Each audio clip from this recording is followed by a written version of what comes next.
Jeff, let's talk about the sponsorship here for a minute, because that is a big piece of Nick Khan's success, and certainly we've seen it. Man, it feels like there was a commercial for a TKO event or an on location event, or I mean, they even had an eyewear, the official eyewear sponsor, and they never showed the glasses at all, just the logo and did the read. Rock movie 2 or 3 times. Cody literally talked about that ad. Yeah. Go ahead. No, I'm just saying, like, everything's sponsored. You know, they've got Prime set up at the table, all the dasher boards, every match had an individual sponsor. They were on screen, they had imaging inside. It's printed on the ring, it's on every other turnbuckle. I think I know fans are complaining that it looks too corporate. Respectfully, so is the NFL, so is the NBA, so is NASCAR.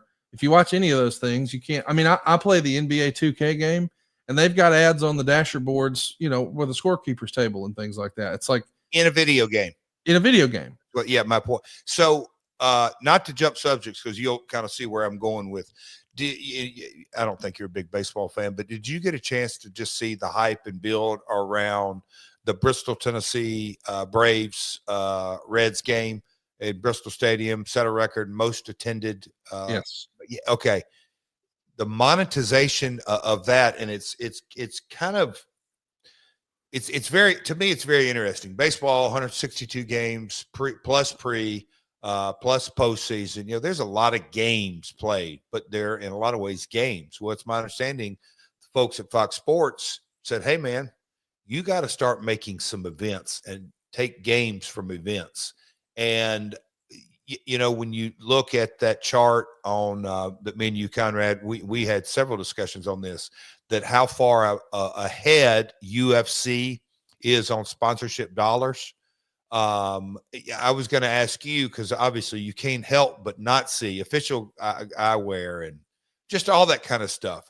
Do you think because the chairman just had a mandate and a vision, and that's how he viewed things, that he wasn't going to sell that kind of real estate, you know, on the mat and all that? Like,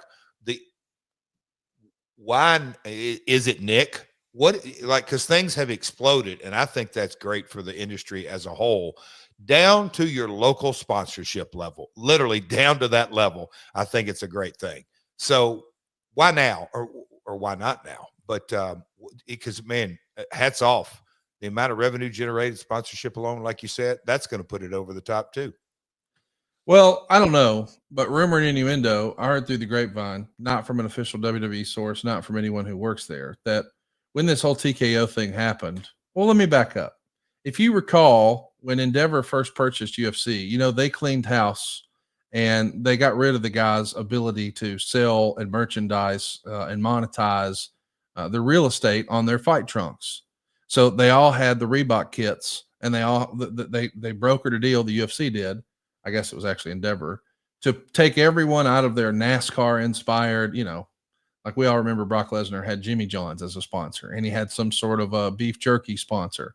Well, all of that went away with TKO, and it wasn't TKO at the time, it was Endeavor purchasing the UFC, because they had made their own deal. They also cleaned house on, you know, guys like Forrest Griffin and Matt Hughes, people who were supposed to be ambassadors, like Chuck Liddell, who were going to be on the payroll forever. They got rid of all that. And it was written about a lot in the Observer because they had to service debt. And I know that sometimes our listeners, myself included, we think of debt as a bad thing, but a lot of business people see debt as a way to be strategic about not paying taxes. It's a tax deal. It's a tax deal. And so my belief, this is what I was told, I don't know if this is real or not, that WWE got a boatload of cash and a loan for the IP. So now they've got this incredible debt to service, but that was a bunch of cash that they don't have to pay taxes on. Now, if you're not following all that, let me just sum it up for you. You don't pay taxes on borrowed money. You pay taxes on income, but if your income went to pay loans, well, now it's not income.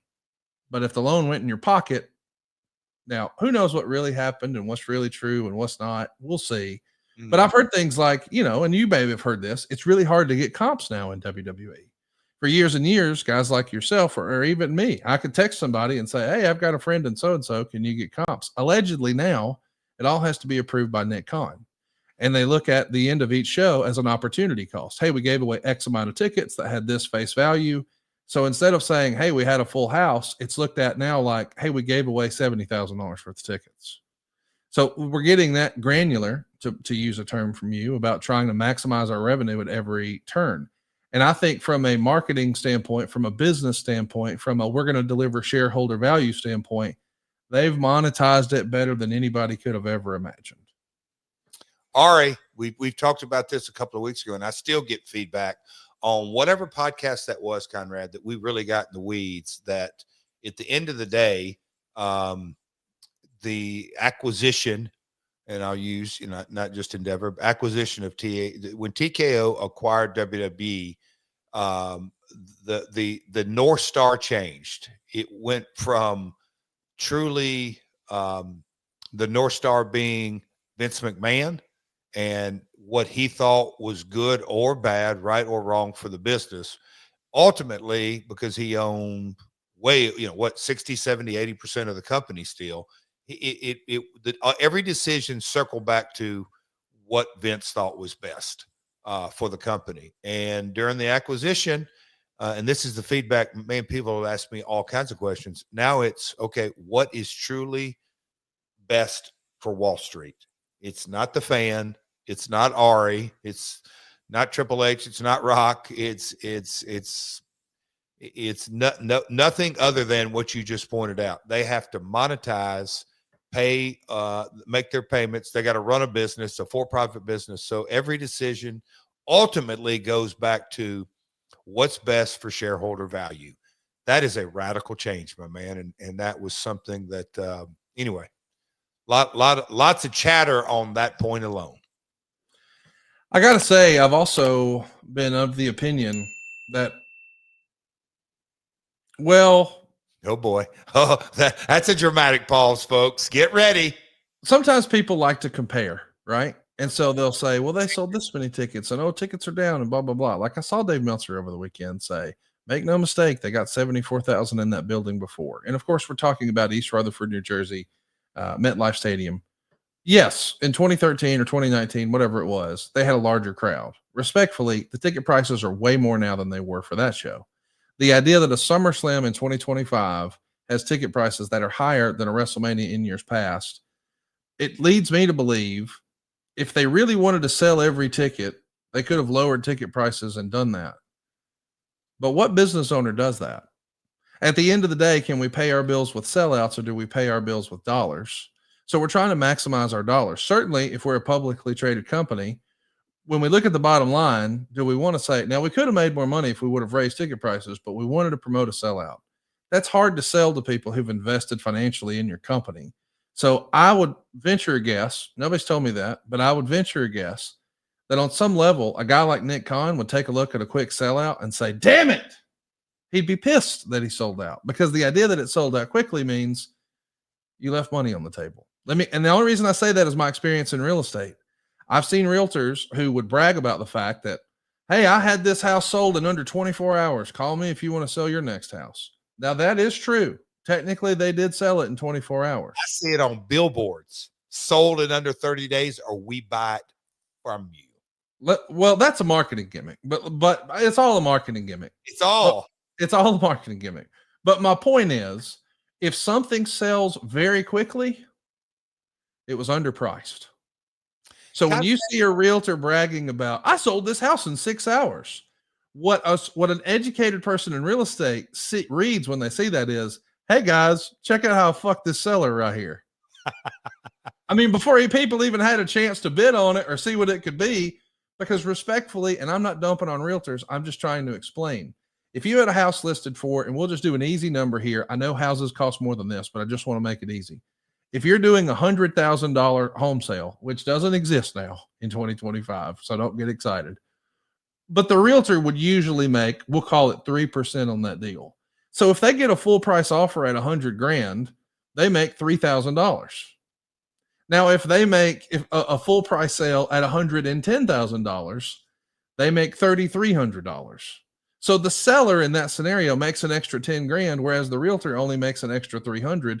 The realtor would rather have $3,000 today than maybe one day in the future get $3,300. So they would much rather just close the doggone sale, make their commission, and move on down the road to the next one. And that is why I'm saying I think TKO is probably disappointed with a fast sellout. They want people's wallets to bend but not break. Let's get them almost to the point where they can't afford it, and then we'll stop. And that's the reason you're seeing people complain about the ticket pricing in WWE, in my opinion. Well, I think if you deduct this all the way down from Ari and Nick stewarding the ship, I think, Conrad, what I'm hearing you say, the absolute worst thing that can happen to a shareholder of TKO is here 2 words: sold out. Yep. Think about that, folks. Let that sink in. Other people are really excited about bragging about a sellout. When you're a publicly traded company and you're trying to do big business, if you sell out, you want it to be about 10 minutes before the show starts. Not 3 weeks out, not a month out. You don't want to be the hardest ticket to get. You want to be the most expensive ticket to get. And that is because I got, again, going back to the comments, we talked about it, Vince being the audience of old and shareholder value, the audience of new. That is a dividing line that I don't think people saw coming. That's the reality of today, though, across the board.